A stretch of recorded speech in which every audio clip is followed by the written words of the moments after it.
remind him that the last time he sent the money, it was not enough to buy all the provisions. Oh, sorry, I forgot to tell him.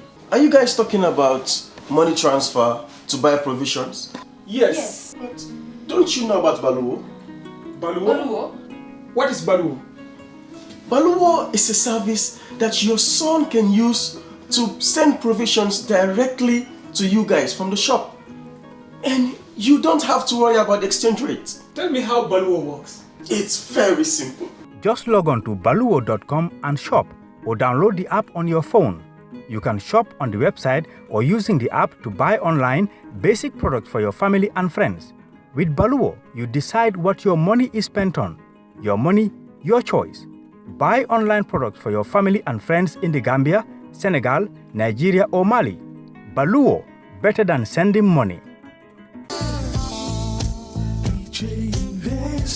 Are you thinking of owning your dream homes? EJ Investment is here for you. Secure our quality bungalows with 2, 3 or 4 bedrooms, or our story buildings 3 or 4 to 5 bedrooms at very affordable prices with flexible payment plans at our Sanyang Seaview Estate, where you can enjoy the cool breeze with modern infrastructure such as tar roads, covered drainage system, modern electrification with street lights, gated entrance with security posts, and social amenities such as gas station, shopping mall, medical clinic, park, schools, children daycare, and a lot more. Our dedicated team of professionals will keep the estate clean at all times, provide security and patrol team within the estate premises, install latest technologies such as CCTV, Wi-Fi, home network installation, solar panel, and power backup system. Also, check out for our additional home facilities and interior design service such as premium tiling, wall plaster, home landscape, fingerprint home lock, and a lot more. Visit our office at Senegambia Kololi Highway and get a free site visit tour, or contact us on 4464-838. WhatsApp us on 3259220. Or you can visit our Facebook page or Instagram on EJ Investments. EJ Investments, we are first in properties.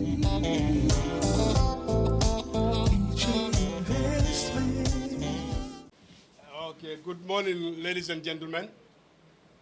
Welcome to the Ministry of Basic and Secondary Education. On behalf of my permanent secretary and Honorable Minister, we want to once again welcome you to this panel discussion. But can we start with silent prayers, please? We invited you today to have this panel discussion because we want to make sure that we have a wider audience and a greater participation. But if we were going to a television station, maybe only 3 people would be there. And that would have been a challenge.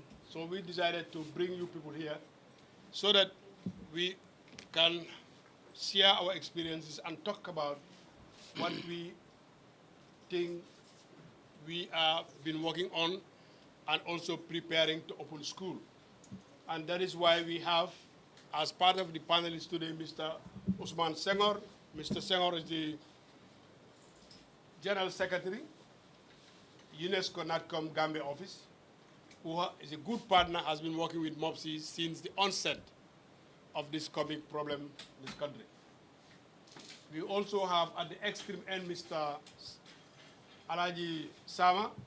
He's representing the Gambia Teachers Union, and he'll be talking about what is the role of teachers, or what do we expect from teachers as far as the reopening of school is concerned, particularly under these trying circumstances. We have Mr. Jawara Mbemba Jawara, is the chairman of the National SMC Chair. He's also talking on behalf of parents. What do we expect parents as far as the reopening of schools are concerned? What is their role in ensuring that not only the children go to school, but they are supported when they're in school and at home, particularly those in the examination classes. We have very few time for them to write the exams. What should parents do to ensure that they are supported to prepare them for the exams? We have Mr. Mohamed Jabi, the chairman of the Conference of Principals of Upper Basic. He's going to talk about the role of the principals, the school managers, as far as the opening of school is concerned. what do we expect them to do with their teachers to ensure that the children are provided the support they require to prepare them for the exams. We also have Mr. Momodou Njai. Mr. Njai is very known. He's coming from the Ministry of Health to talk about what are the expectations as far as the health is also concerned in the opening of schools. When they are done, we will allow some doyens among our midst who are parents, who work with the media, to also talk about what they think their role is as far as this opening of school is concerned, and what messages do they need to carry and help the populace so that as a country we are able to reopen school, but sail through safely to have these children exit from the education system. So that will, we also have our regional directors. They will, one or two of them will also talk about what role they have to play as far as regional directorate is concerned in the reopening of schools. How prepared are they at the school level? And then the final word will go to the permanent secretary to close the session. Yeah, thank you, DPS, for that brief introduction. So I'm a technician, and I work for the Gambia National Commission for UNESCO. My name is Usman Senghor, and then I'm also the head of the assessment unit, Minister of Education. So my role is to set the framework why we need to open the schools, and then also, and immediately after, then I will allow the different stakeholders also to chip in and then discuss the areas they list assigned to shed light. Why do we have to open schools? We have to open schools, but considering one critical measure, first is safety. First, we have ensured safety, safe return of schools by working in close collaboration with the Minister of Health and all relevant partners to ensure that when we open schools, whoever is entering the school will enter the school safe and then will go home safe. But the principal reason why the Minister of Education is opening school is one main thing, is we must ensure transition. We do understand that this is not a normal situation, but we cannot fold our hands and then allow schools not to open. That means that we are not going to validate this academic year. The non-validating of this academic year has a lot of implications. One is a huge financial implication that the government of the Gambia will not be able to sustain for the next coming years. That means that we're going to duplicate grades. For example, if we don't open schools right now, that means that next year we'll have 2 grade 12s, and next year we are going to have 2 grade 9s. Technically, the education system will not be able to accommodate such kind of situation. That is why we have to open schools and then allow early transition. But the way our schools are operating is from grade 1 to grade 9. There is no examination to allow transition. We can have a smooth transition from grade 1 to grade 2, grade 2 to grade 3, up to grade 9. When we come to grade 9, we need to have an objective assessment of who is transiting to grade 10. That is why the decision that the ministry has taken is we're going to open the grade 9s to allow them to take an exam. But grade 9, they have not lost much of contact hours, because if things were normal, the grade 9 should have graduated by end of March, early June, then they will do their final exam, grade 9 exam. So they are just, in our calculation, what the number of contact hours they have lost is around maybe 3 to 4 weeks. And that's what we're trying to catch up for the time between now up to July, and end of July, the grade 9 will have their exams. The implications are huge, and it has a lot of dimension we do recognize when we want to open schools, because it will impact the students, it will impact the teachers, it will impact the head teachers, it will impact the school environment, it will also impact the parents. But the Minister of Education has developed specific protocols for each of those different stakeholders that have a stake in the schools. So we have prepared a clear protocol for teachers on when school open, how do they have to operate within the schools. We have also developed a protocol for students, because we do understand as a health measure that we must ensure social distancing. Now, since it's only the grade 9 that are coming for the time being. So we're going to ensure that in each schools, we have at least no more than 20 students in a classroom. That is a reassurance to parents, and the Minister of Education is working with partners to ensure that all the necessary sanitation is in place. We're going to fumigate schools, we're going to provide hand-washing facilities, and then also we're going to train teachers to at least test students, ensure that whoever is sick in the school will be quickly identified, so and the necessary measures are taken. So I'm going to stop there and maybe allow my partners, my stakeholders also to chip in. The format that we're going to take will be in a form of question and answers. So we're just going to have 3 minutes speech, and then later we will allow the floor to ask questions, and then we'll answer to clarify issues as we go. Thank you. I bring you greetings from the general memberships of the Gambia Teachers Union. Of course, the GTU from on the 18th March to right this date have been participating, and we continue to participate in the emergency response team of the Gambia, of the Ministry of Basic and Secondary Education. Of course, our Deputy General Secretary is a member of the response team of COVID-19 with MOPSI. And when we talk about reopening of schools, of course, every stakeholder is important, but the teacher is, if not the most important, of course, one of the most important, because the planning is done right from the top brass, but the implementation is done on the ground, and of course, we do that. So the Gambia Teachers Union is very much pleased to partake in this, although it is an unfortunate situation, I call it. But nevertheless, we are happy to be associated with all the stakeholders here. Like Mr. Senghor said, in as much as we want to reopen schools, in as much as we want to go and teach, in fact, it will interest you to note that on most of our GTU pages, every day teachers will talk about us resuming. And we would always say, in as much as we want to go and post the chalk again, our health remains our top priority. And that is something that we are quite pleased about. Like I said, from 18th March, right from the development of the framework of this COVID-19 response strategy of MOPSI to the implementation, to sensitization, and the disbursement of funds, we have participated. And that participation does not only yield us recognition from only the Gambia, but even the Education International, had to organize a webinar where the GTU was invited to share experience with other unions so that they could also learn from what we have been doing. In as much as we are set to go and teach, we would always say and put this before the Ministry of Basic and Secondary Education and the Health Ministry particularly, that certain measures, we know not every measure could be implemented with immediate effect.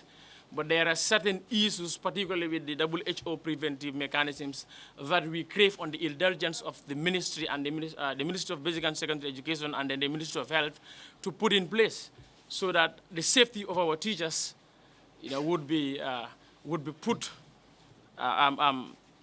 before the interest of the education. Because once one teacher contracts the virus, the possibility of it spreading in the country is very likely. So we would also crave on the indulgence of the principals, particularly to ensure that every recommendation that is being put forward by the Ministry of Health is really put into practice, ranging from the provision of face mask, of course social distancing, which is very, very important, provision of thermometers, and other important mechanisms that we could put in place in order to avert this virus. So, like Mr. Senghor said, the GTU, even not alongside with MOPSI, we've been going around to sensitize our teachers. If you are a keen follower of most of the radio stations, you realize that we've been going to radio stations across the country, trying to talk to our teachers and the students to ensure that they observe the WHO preventive mechanisms, to ensure that they stay home and they stay safe. And I think I would stop here and allow others to proceed. And if there are questions later, we would entertain. Thank you very much. We are more than ready as conference and head teachers around the country to come to help and to participate to make sure schools are reopened. However, there are some conditions that must be met. That's very key. When we talked about schools, we must understand from Katong to Bolibana on the south of the Gambia, from Pasamas to Barahia on the north bank of the country, all the schools, in fact, the upper basic schools, we are about 267 centers around the country. And the number of the children are huge. And the concern now is for the grade 9s to come back. As he said, there must be transition. They must move from grade 9 to grade 10. We are appealing to the ministry and all those concerned. And thank you, Mr. Senghor and the team for organizing this. We must make sure every school is provided with water. That's very key. You cannot take 2,000 children to the school, 500 children to the school, to gather in the school, even not having water to use to wash their hands. And that's the key problem around the country. From day before yesterday, we worked throughout the night to look at some of the schools that are without water, including Bruford Upper and Senior Secondary School. We connected to the water system, but the pipes are empty. No water comes. What of those schools that are not in fact connected? What will be done?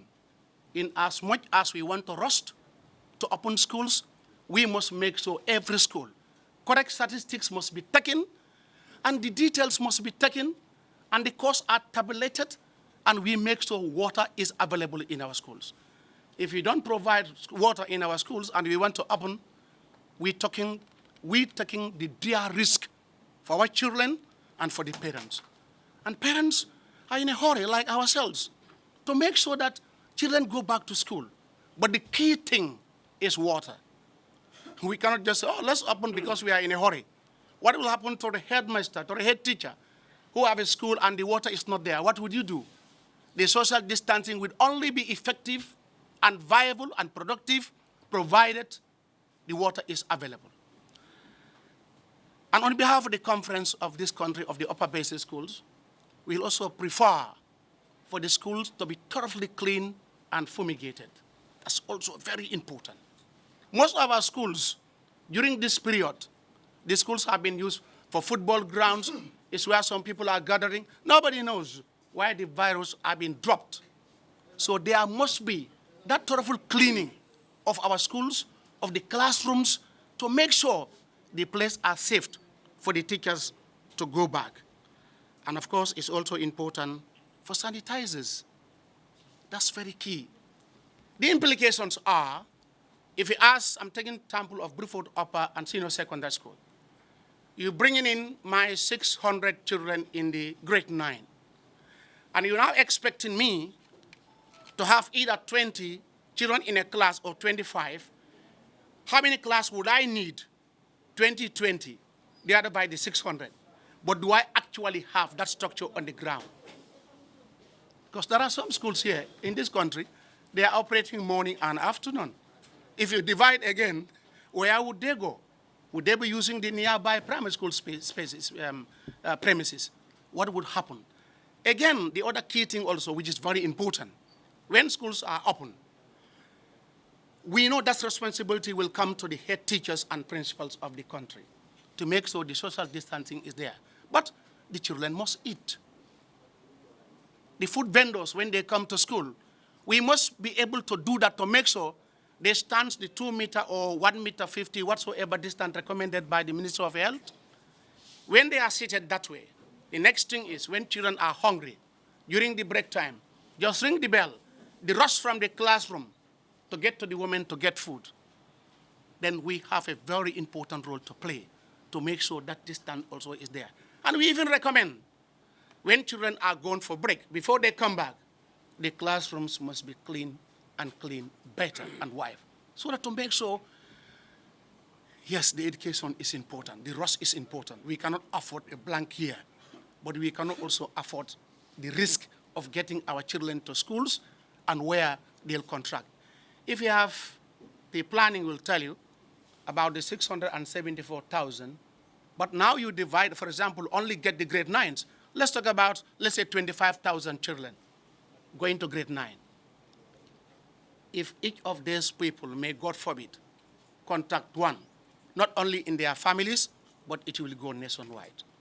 But we would like to assure this gathering that the Conference of Principals, the head teachers, are very willing to make sure that the school, we reopen schools, and we'll give the support that we should give. But we want this thing to be provided, particularly water. Thank you, Mr.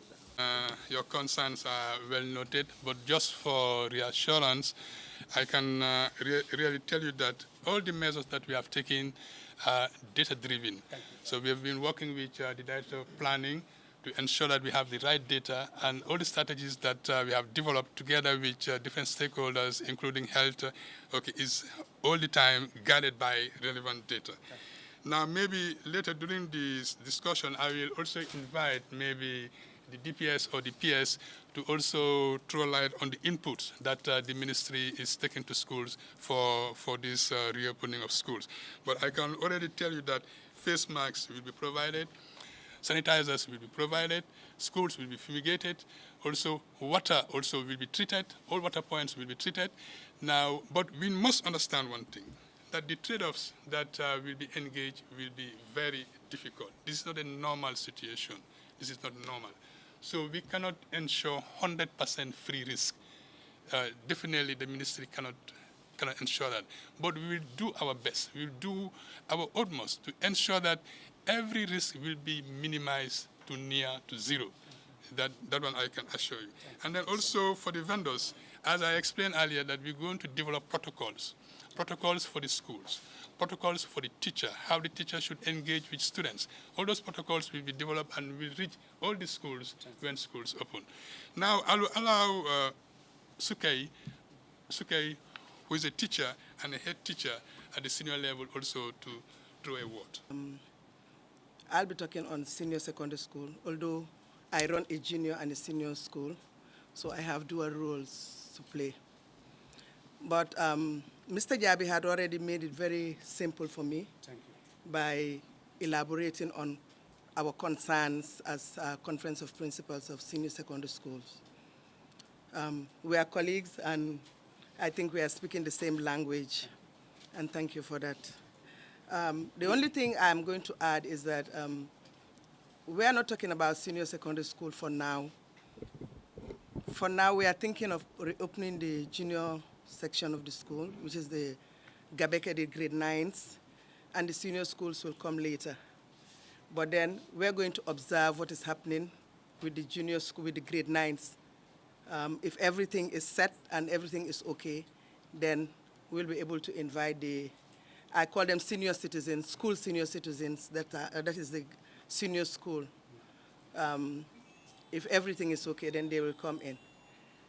But then the concern for everybody, especially the parents of the grade 12s, is that the WAEC exam, which is an international exam, but that one we don't have a hold on it as much as maybe it's the WAEC office that will talk about that later.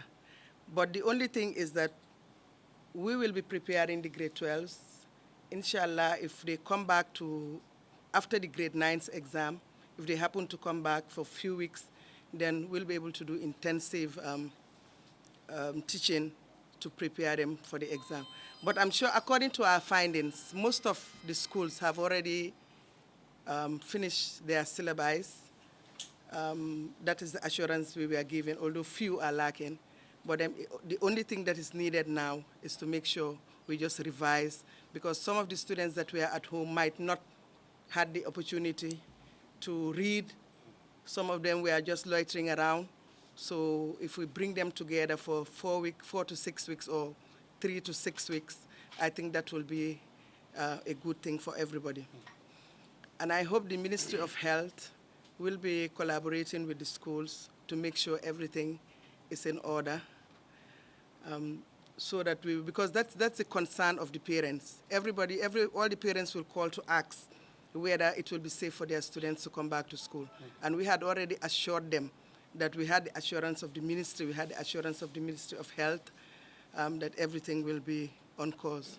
So on behalf of the Conference of Principals of Senior Secondary School, I'd like to thank everybody, especially the ministry, for organizing such a good panel discussion. Thank you. Said is an international examination. So the conduct of the WAS depends on all 5 member countries. Now what we have done is we have since received submissions from all the 5 member countries, and we are now in the process of looking at those submissions with a view to now determining the dates to be, the dates for the conduct of the exam.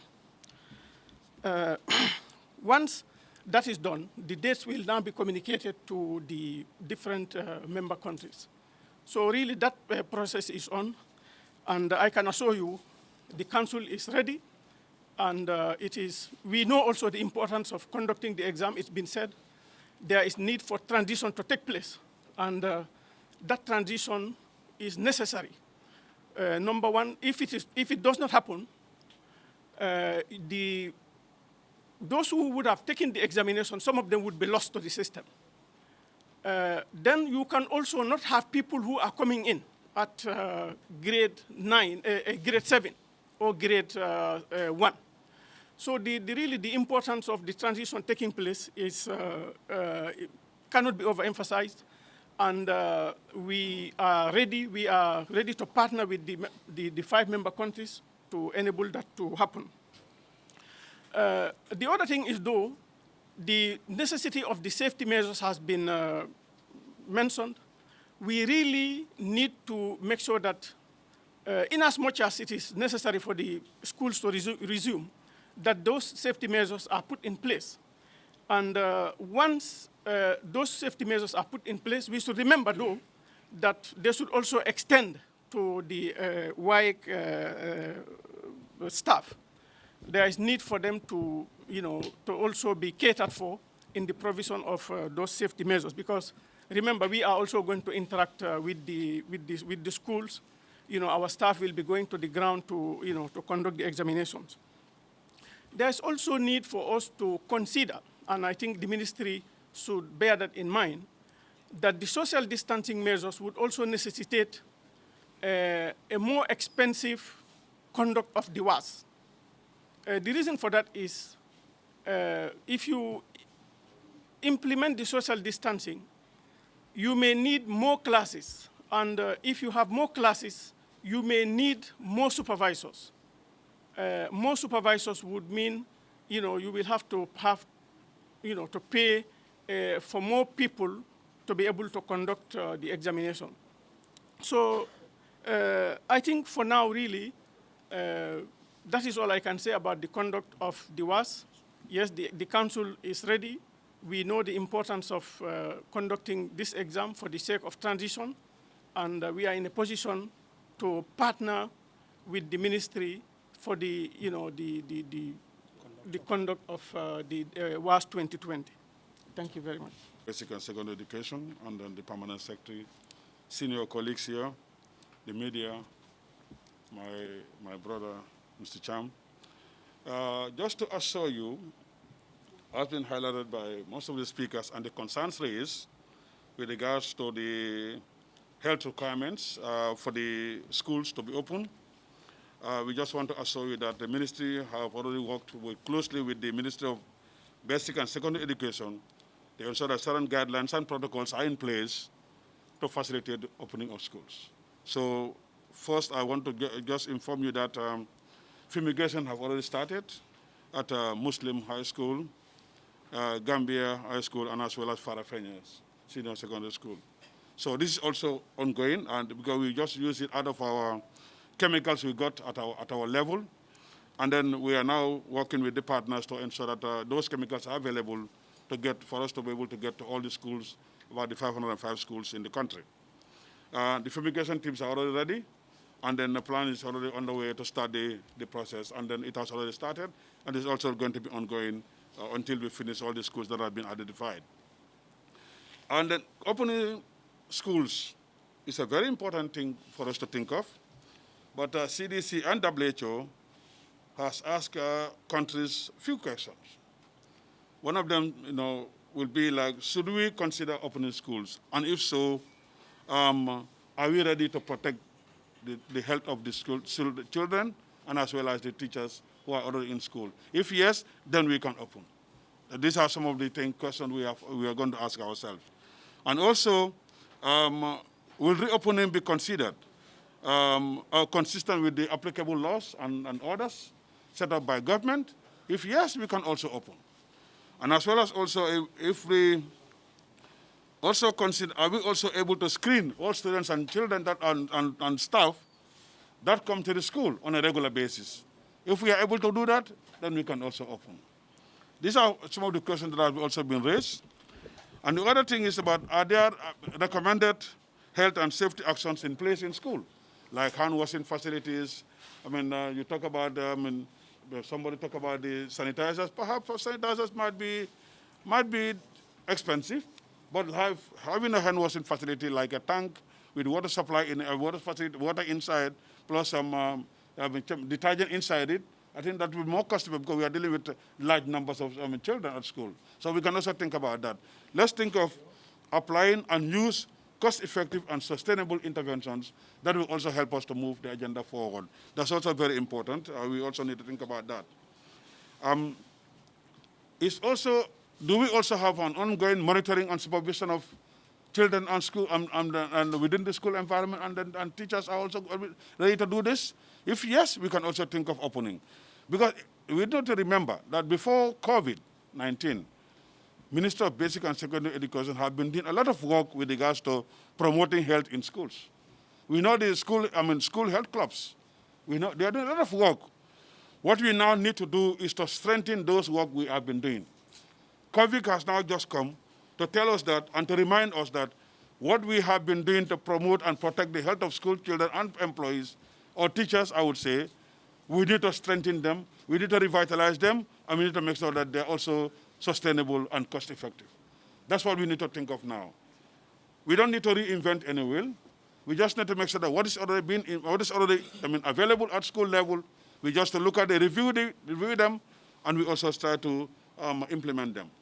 Somebody talk about radio programs. I think, yes, I want to thank you for supporting radio program, about $50,000. We just want to assure you that if you still want to continue having your radio programs, the Minister of Health already mobilized free airtime in all the radio stations across the country, both private, public, and as well as community radio stations. And then our regional health promotion officers are coordinating this 1 hour per week. So you can use the 1 hour per week because it's all about COVID. So we all need to work together, as we have been doing before, so that we use the airtime. We just need to connect. We will connect you to the various regional health promotion officers across the country, and they will facilitate for you to have the program. And it's a free of charge, so which we have. We can get back our 50,000. No, that is already gone now. But I'm just saying now that you needed more support. Now the support we can give you is to make sure that we put you part of our program, so that we'll be doing these programs at both the radio station. Some TV stations are also offering a free airtime. We wouldn't mind also to work with you to make sure that at least some of those TV programs are also used. Because sometimes even for us to get panelists it's a challenge for us. So if we are ready, we can work together in this area where we can be able to engage the various panelists to be able to have programs on TV and radio. So be rest assured, we also need to ensure that we practice and observe physical distancing in schools. And I'm sure it's a concern, but it's also one of the guidelines that we must have before we open. These are the assurances that need to be put in place, and we have to observe it. I think these are some of the things we cannot downplay with them. We also need to make sure that we intensify cleaning, disinfection of the places, and also to make sure that there is enough ventilation. It may not be artificial like fans, but at least we have natural ventilation. Like make sure that the windows are open, cleaning is done on a regular basis. This will also help in the cutting down of the transmission of the virus. So it's also very important. We also need to do that. The teachers need to be trained. And then, no matter what, all teachers that are dealing with school children in school need to be trained just to have basic knowledge about COVID and how they need to prevent themselves. That is also a requirement. And I think we are still working with the Minister of Basic and Secondary Education to train all teachers in the 505 schools. And then before we also open other schools, the same training will also happen. We will also make sure that there's regular monitoring of students. Either we use the health clubs to give them more responsibilities, and then give them knowledge on what to do. They can be able to do the screening. So we don't need to have structures in school and leave them alone. We have to make sure that we use those structures. The mothers clubs are also there. The PTAs can all come in and support the intervention at school. So we have to work together in that dimension. I think I also mentioned about the issue of water, and then I think the Department of Water Resources is going to work very closely with the Ministry of Basic and Secondary Education to provide safe water supply for schools, which is also a requirement. Because without adequate water supply, we can also promote hand washing. Because when we want to encourage people to be washing their hands with soap and water at regular times and at regular intervals, then there must be water supply. And I think the Minister of Basic and Secondary Education is going to work closely with the Minister of Fisheries and Water Resources to ensure that water is available in school. And whereas they are also available, they are also treated, and then, based on the WHO guideline for drinking water supply. Basically, be rest assured, the ministry is still going to continue to work with this body to make sure that the people are well informed. That would also start with the production of communication support materials. This could be posters, this could be leaflets, and any other material that we think both parents and students can benefit. Because we don't need to target the students alone, we need to target both of them. That's why it's important that we have mothers clubs among us. So that when the students also go home, they also need to practice safe stay at home. It's also very important. And they also need to ensure that whenever they are sick, they don't need to report. They can always report to the health clubs in the school or to the teacher or whatever. All this information needs to be taken on board by the students. Every school in this country is located in an area where a health worker is available.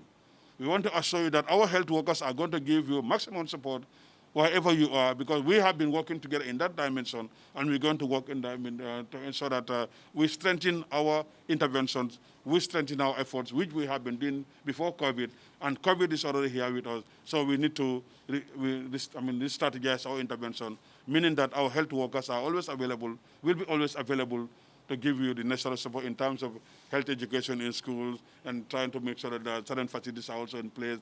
And they will also be there to monitor the health status of the school and our school. So be rest assured.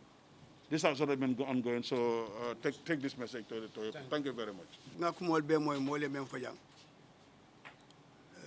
Lafta no ngadi am folo no baring mol diam tanya nyata men folo non kumu nadia mo ya be folo.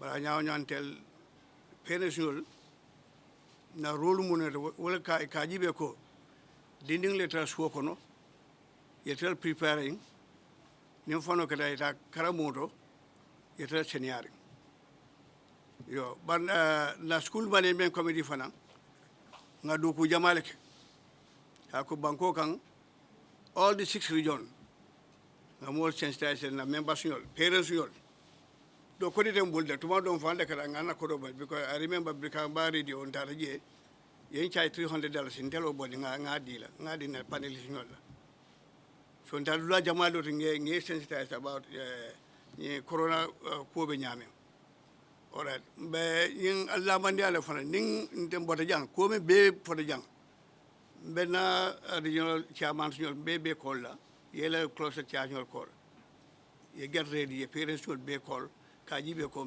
menyata kala weke nga forumo fana sorje mba fo je be mod kilila nga foy yo Mr. Jay quickly for jawo mba not only conference of principal ba mbela fla em fana bulanje benga ngi radio programme signal ko comme na ku foro kabe jam fo basse nga station kele barin nga ke on our own ka ko fon tembul ba nga jibe ko na termo personnalité na responsibility nyanta kala moya ke moma ke nyanta kala yo ngokele already yo but next time ngama mbal al project alim makoy ka jibe fona ben na mo rich la nyame ani ate be fonko be sila jantita ka ko ntel na molbe do abel Ni ilafta somfonte bi dinga ba seko there somebody who is going to take care all the regions.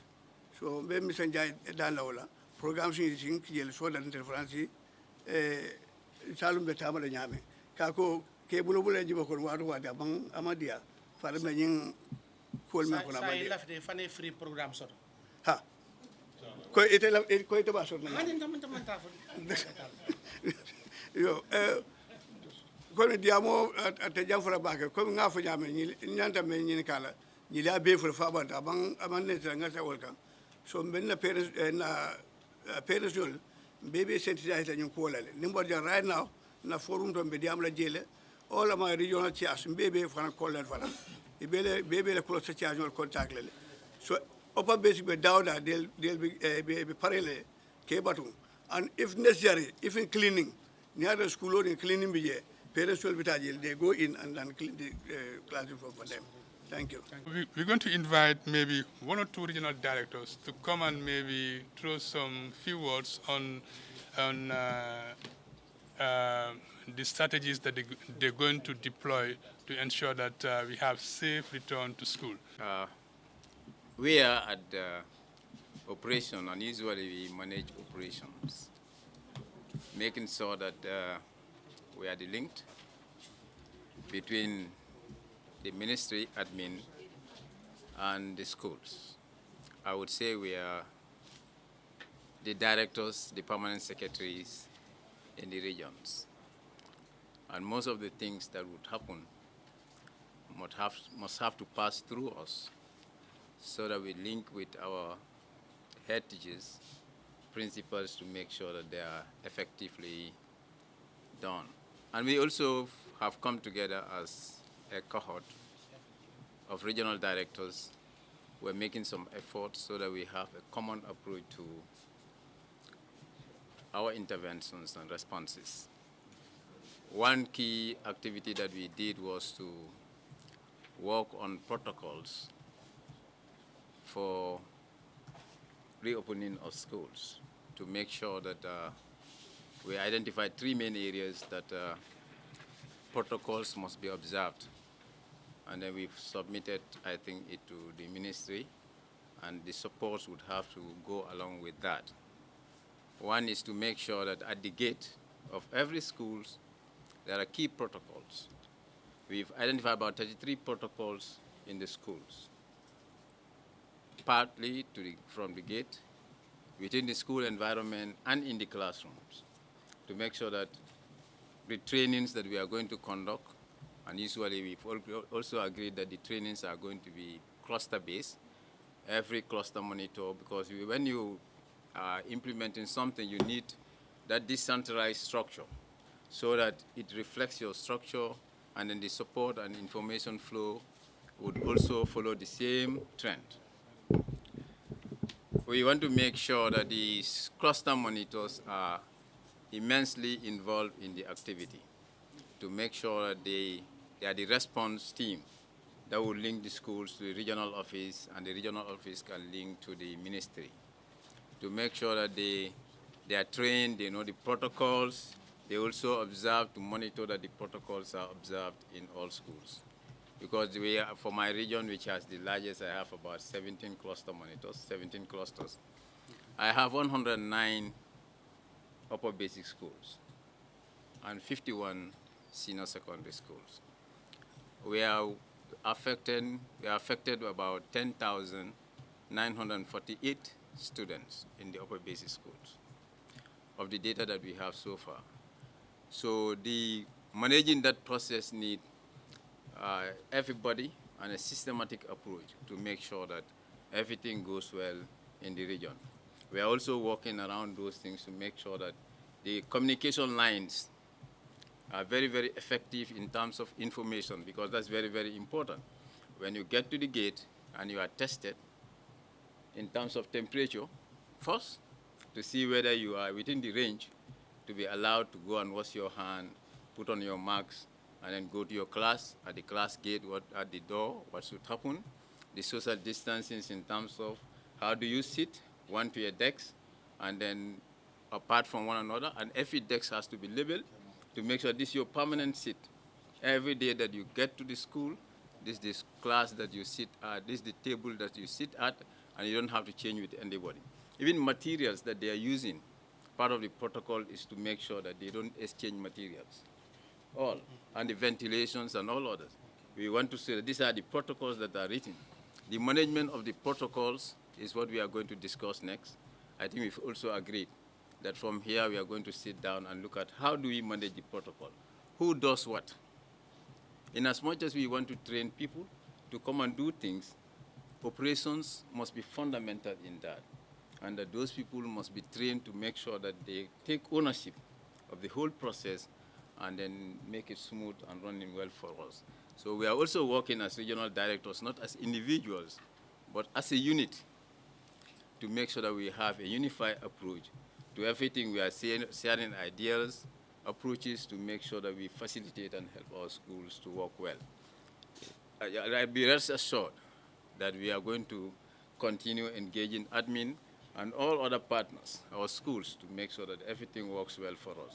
We are not sitting down, and because we are the operation managers, and operation is the most difficult. All that we are doing, for example, for my region, I'm doing it for that 10,000, for 948 students that are going to school in grade 9. So I must make sure that they are protected. That protection is my role. And then for all other regional directors, that the same vision that we have, we are sharing the idea to make sure that we help the schools to be open. We have been talking about pioneering to make sure that schools are open. And then for schools to open, we know the risks that are involved. We know if at all there is if at all our school process stunts and there is no movement, the pressure is going to come to us. The pressure of teacher need, the pace of sitting need, space, and all other things will come back to us. So that's why we've come together to assure everybody that this is what we are doing. And then we'll continue the engagement to make sure that everything works for us all. Thank you very much. Call Director 4, Aidanjai, to come and share some experience within her region. Good morning all, Mr. Chair, colleagues. Just to share some experiences as to how we've been operating in our regions. I think the first speaker has made lightened my work, has made it easier for me. Now, first of all, I want to start with when the announcement was first made as to the state of emergency that was declared in the country.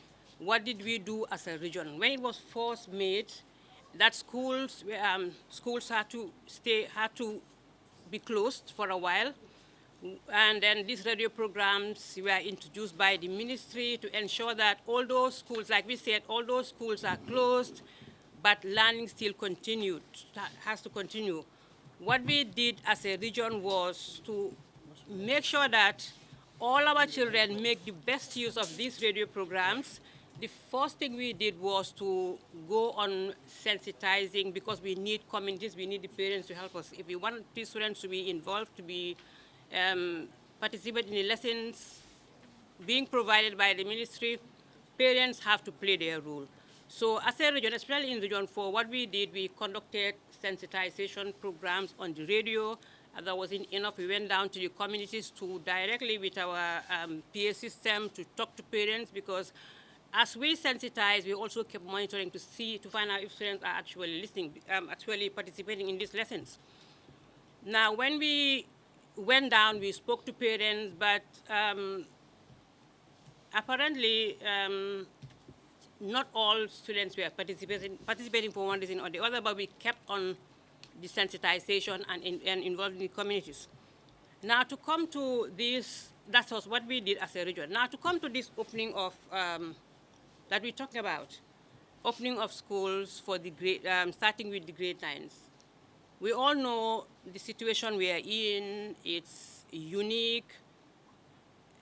With the COVID-19, how safe are our schools to accept students and teachers?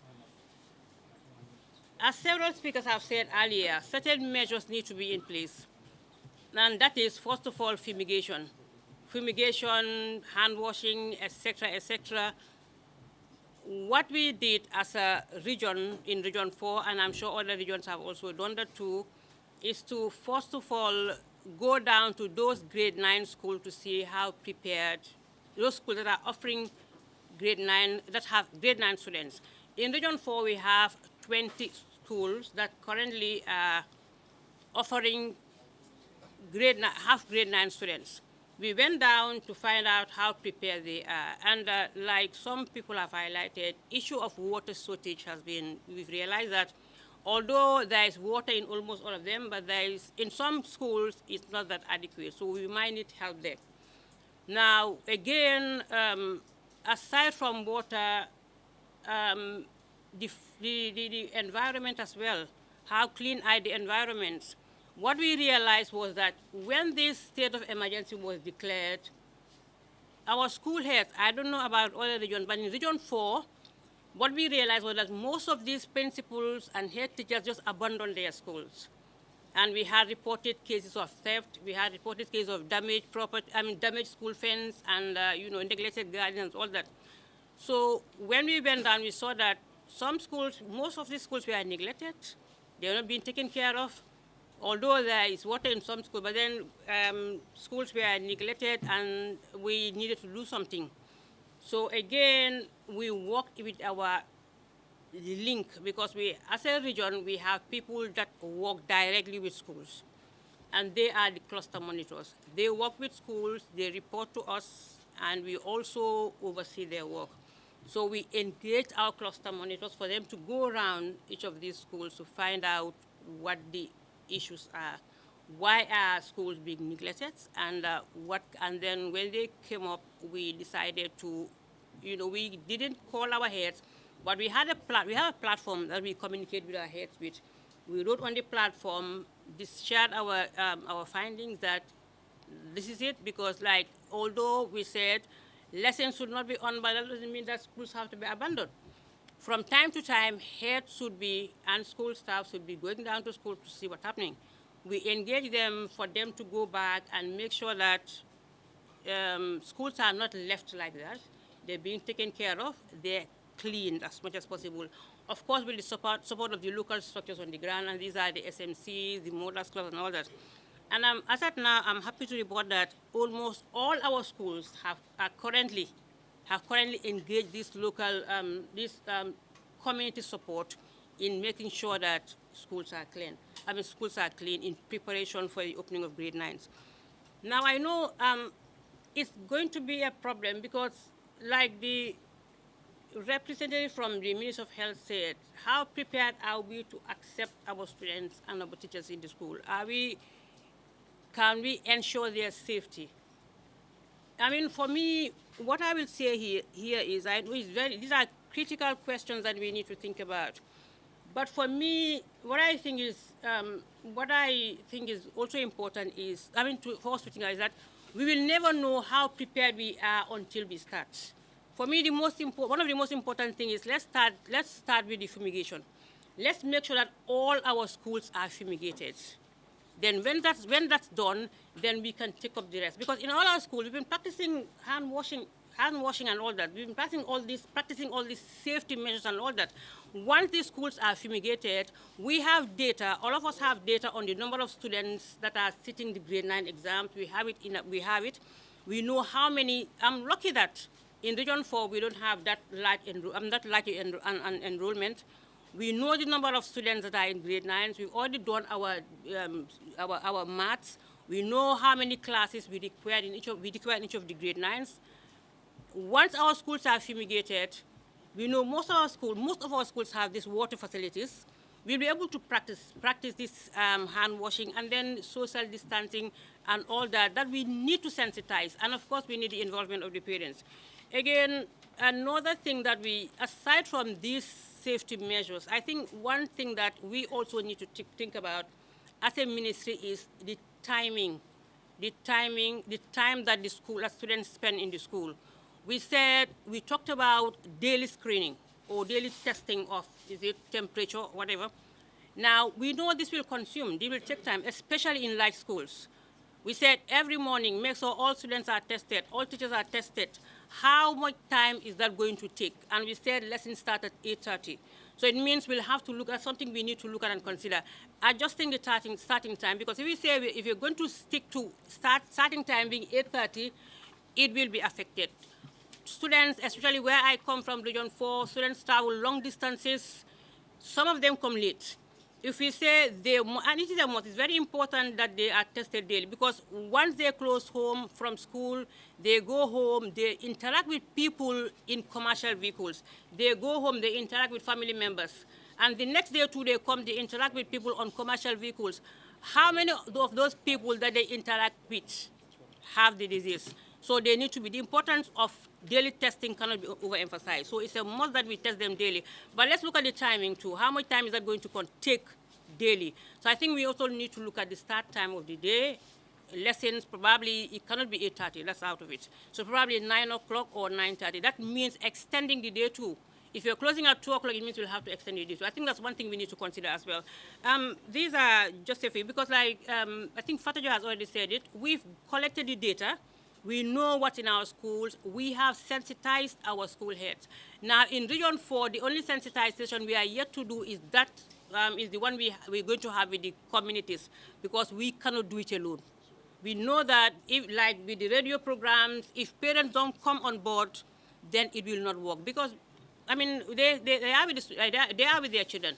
So as we need parents to support with the radio programs, we also need parents to support to make sure that our whole, children are protected. So we will continue in Region 4, we're going to continue with the sensitization like my other colleagues said. We will continue with the community sensitization. We'll talk to them, discuss with them what type of support we need from them. And then we also are going to strengthen our monitoring. We already have systems in place like the cluster monitors. But that will not be enough, because in my region, we have the smallest number of schools that the cluster monitor has is 10, and the largest number is 16.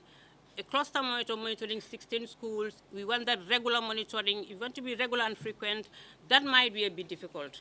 So we're going to work on that as well, see how many people we can bring on board from the region probably and elsewhere to strengthen the monitoring, because we know it's very, very important, especially when students are in school. We said social distancing in the schools, games, when it's time for games, when they go out to eat. We need to monitor them to ensure that these practices, these social distancing, like we say, is being practiced by students. So that said, I think that's all I have to share with that's the experience I have to share with this August gathering about our experience or our what we've already done in Region 4. Thank you very much, Mr. Senghor. Certainly, I will acknowledge the presence of the Honorable Minister and eventually the Permanent Secretary. All our greetings from the Broadcaster Association of the Gambia. I'm here with Mrs. Neiba Kurin, who is the chairperson of the Broadcaster Association of the Gambia. We just want to join this crusade to fight this pandemic at school level. Yeah, certainly it should be a global fight. And because it's a global fight, or it should be a global fight, every hand should be put on deck for us to win the battle. Thank you, Mr. Senghor, for whatever you have been doing, because we know that NATCOM has been doing a lot. Even between Broadcaster Association and NATCOM, a lot of things happened. But here I want to come up with at least two suggestions. One is there is a need for a very huge communication campaign to embark on regarding the reopening, safe reopening of school. Safe, we need safe reopening of school. I think the general public need to know why is it so that we need to reopen school. Because one, nobody knows when this will stop. Nobody will know. And two, as you rightly said, the implications are huge for a non-validated academic year. It would be a disaster. So everybody should know why is it so that we should reopen school and go in with a lot of safety. Why is it so we need to say, or we need to communicate for people to appropriate the fight?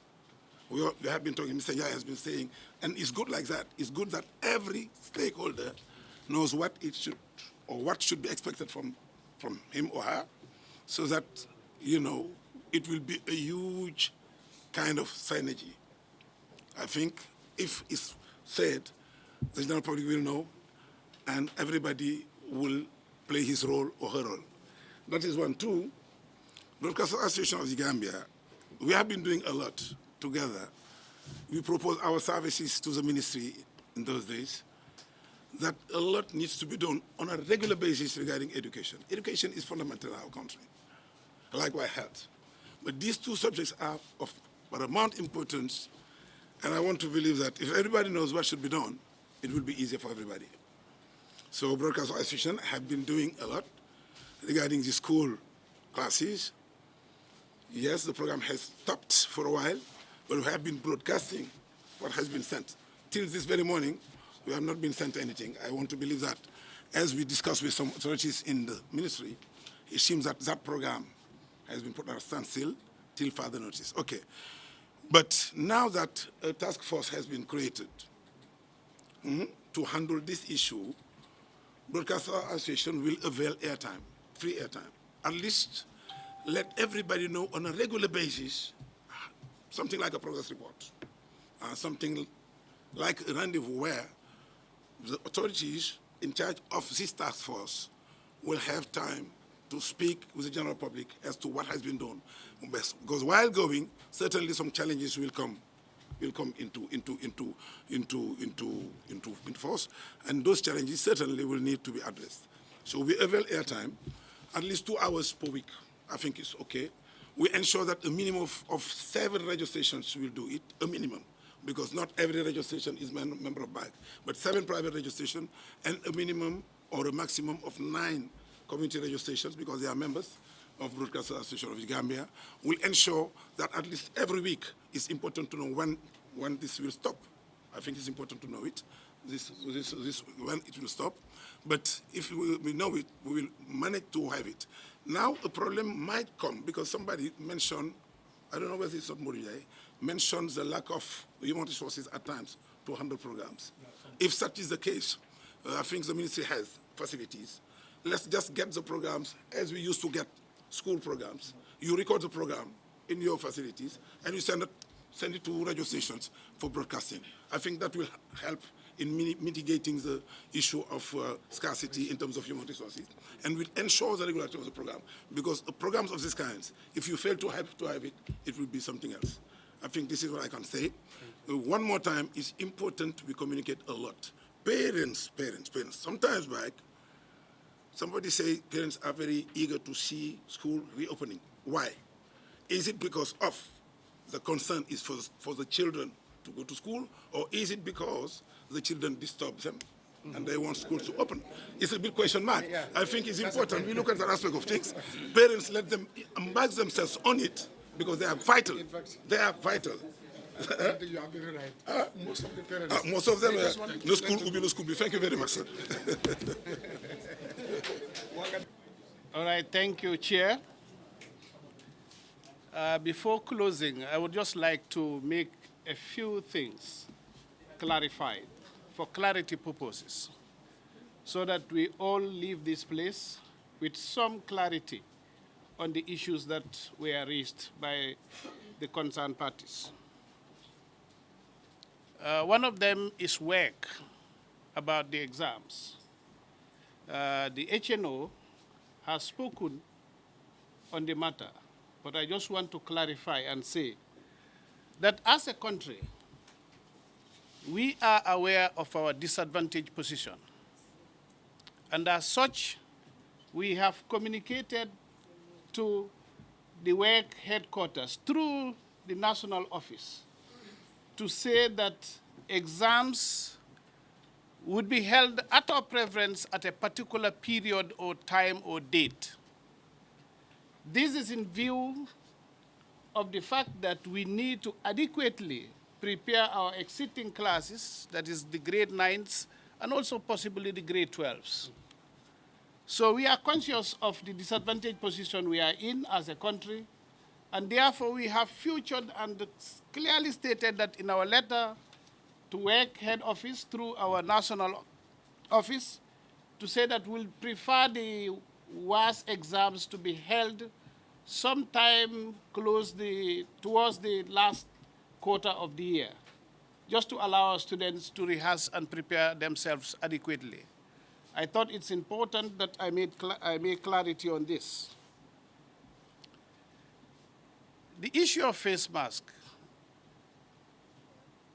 We are thinking, and we've decided as a ministry, that we'll take it as a responsibility to provide at least 2 face masks to every student of ours in this country who will be sitting to grade 9 and grade 12.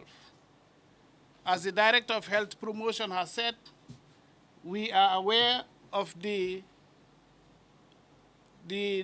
medical masks that are being used and their recommended period of usage. And therefore, their sustainability daily to students would be a challenge if we want to go by that. And therefore, we are recommending, or we have recommended the use of these local ones. So that if you do provide 2 to a student, he or she could use one and wash it on a daily basis. So alternatively, you'll be able to have at least a fresh face mask on a daily basis. Water points and health facilities in our schools. It's common knowledge that it is not a normal situation. And therefore, we will definitely be taken out of our usual comfort zone. We are aware that some schools are challenged with water facilities or water points, but notwithstanding, we've requested for data so that those that need urgent fixing now would be done. But those that could be done through the course of the year would equally be done. This is to ensure that not only during and for this COVID period, but thereafter, we should be able to have water facilities in our schools across the country. That is the idea, and that is the reason for the request for the data from our principals through our regional directors who have been working tirelessly over this period to get us this data. In fact, one of them said yesterday that he is committed in getting all this data and ensuring that the schools are prepared, that he wanted to be excused from this particular function. So that just tells you how committed some of our colleagues at the regional office or regional directorates towards the reopening of schools. My brother, Mr. Bhavgar Cham, says, it is important that we all know why we want to open schools. We are not pushing for the openings of schools because we want to do so. It is because we've looked at the cost that is involved in continuing the sit down and having the students not going to school, particularly those in grade 9 and grade 12s. If you do the costs that are related and the other variables, it will cost us dearly if this continuation of lockdown is prolonged. And that is why we think it is important we consider as a sector and also as a country to open the schools for the grade 9s and thereafter the grade 12. It will ease us a lot in terms of financial expenditure and other things, because the non-transiting of these students will relate to a lot of additional things in terms of learning materials, in terms of additional teachers, in terms of structure to accommodate them, and all sorts. So these things are not in the interest of the country if we do not open schools. So it's important we know why we are pushing for the opening of schools. We are not doing it again in the ignorance of the health-associated problems that they are in. We know we are in a situation where we need to make sure that the health facilities that are required for our students are there, not only students, even the teachers. and even the SMCs that will be working with them, even those that will be monitoring. But work has started, and it is in advanced stage in the provisions of some of these, like sanitizers and face masks, and even washing liquids and all that. Already work has started, and we hope as soon as all these things are provided, the minister would formally declare or come up with a date for the reopening of schools. As it is now, it's desired to be opened, but no date is fixed yet. But it's our interest to ensure that we open and open soon. Again, the reason for opening soon, one of my regional directors, Region 4, has just told you that some of the things that they are experiencing in their regions, schools have been broken into. We've seen the beginning of the rains. There are also some school fences that are falling and all sorts.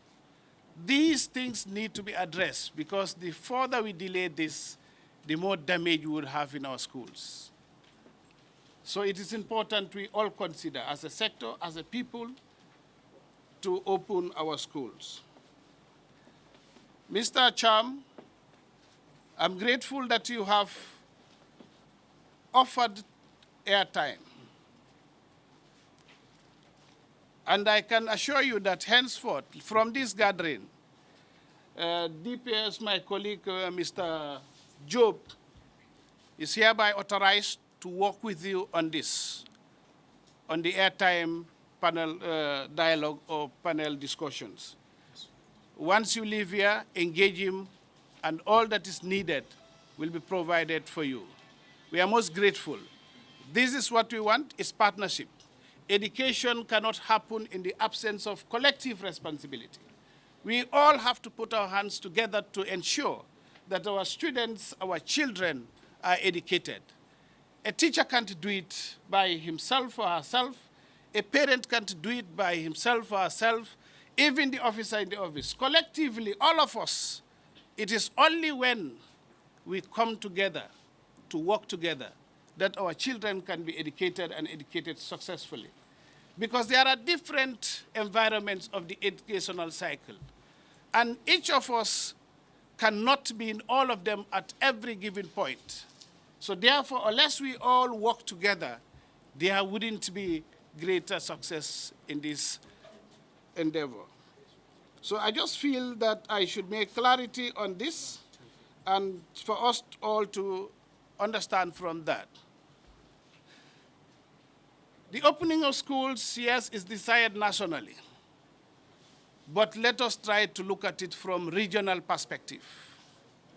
What works best in your region should be applied. That's why you are there as technicians. Look at what is feasible. The desire is the schools to be open. But how those schools are open or operated, those are operational matters that we are now leaving in your hands as regional directors. I know some of you, like Regional Director 2, Fatou has told you, they have prepared beautiful protocols. By protocols, he means some of the regulations that need to be in place before the schools are open, and even during the opening of schools. What are those things that need to be in place? They have developed that on their own, and they have shared them with us. And we have found them to be very useful and very good. All we'll do is to encourage you to take ownership of it as regional directors. First, there must be a buy-in into all these processes. And once you buy into these processes, you will be able to translate the same to your PEOs, to your SMTs, and all the others. But first, let us all see the opening of schools as a need and a necessity for us to have. And as a sector, as a people, as a country, if we see this and embrace it together, I can assure you we'll be successful. When the pandemic came, we have led many countries in the sub-region and in the world. You can find out. Most of the countries in the sub-region are using your distance learning materials or even your TV. is because of your prompt action on this. And that is the spirit I want to encourage every one of us here as a stakeholder. Let us all disseminate the messages around. Let us encourage our people at our various levels of society. Every one of us is important, and every one of us has a stake in this. And unless we come together, like I said before, there will be no greater success in this.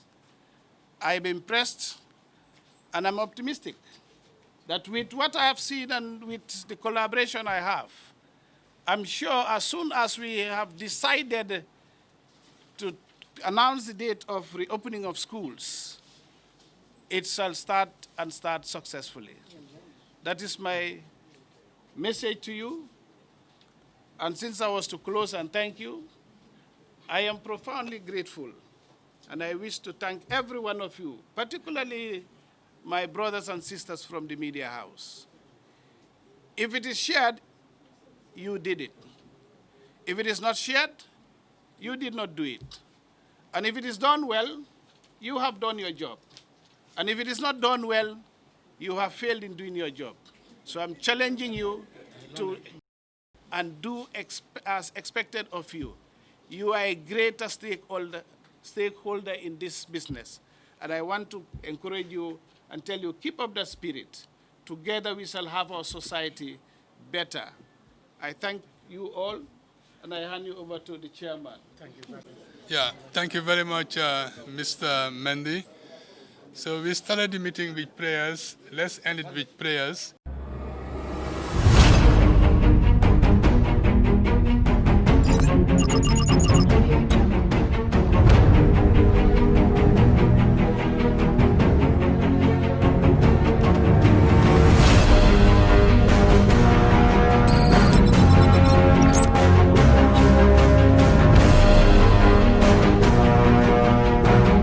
In communication, connectivity is everything.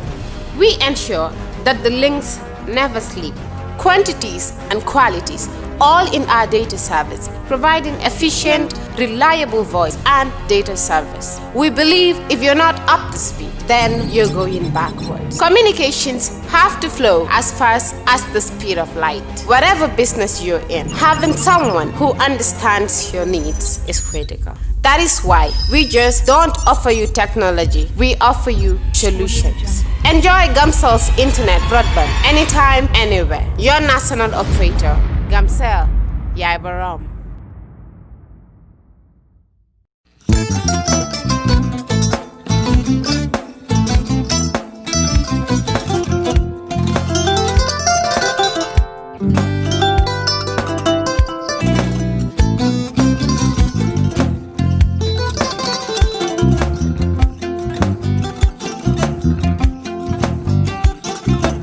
Agada di. Mbijan aganyadi. Albaka. Mbaka important. Yo, nga transfer la sto. Ya transfer la sto. Ha, code nyinji. Okay. Important. Nsila ID soto. Ah, sa soto.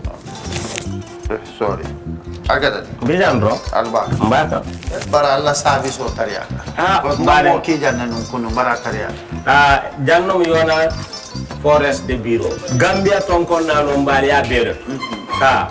Birim koyna fo katon. Bari si kodo kino katon nim fo bolong blabe to. 56 branches mola soto Gambia jam. Ha? Ha. Gambia kono anin Gambia e bantala bankol. Nka kodo kiya bere to. Kodo sifa fo falindiro fo nyaadi lafta memmen na kodi to poto nin kodi maraw. Jannam number 1 di nyonta. Andum fana nata anoda enterprise sotale. Wolam nyindi ko domorol fana kol fana be firale le dadi man domorol dir fana beteat. Gambia dawda yalo ma fa kendol sotale je. Ha e wo moyo diat ha. Apelenta baraka. Ni mo lafta nyelen kendol e binaji. Yalo bukani la ko la baraka ba. Yalo ndel chosano lo. Abaraka.